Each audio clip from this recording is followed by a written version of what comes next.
Take a picture or video. Take a picture.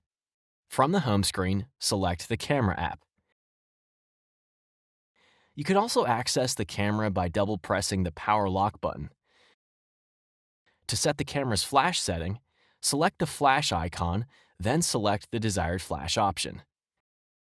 To focus the camera, select the screen where you would like the camera to focus. To take a picture, select the capture icon.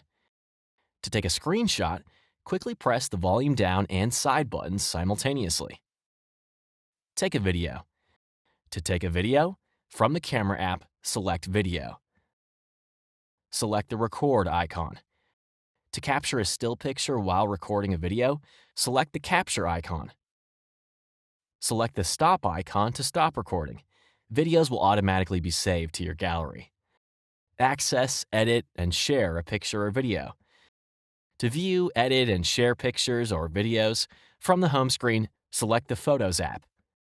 Select the desired content to view. To share a photo or video, select the Share icon. Follow the prompts to share the desired photo or video. To edit a photo or video, select the Edit icon.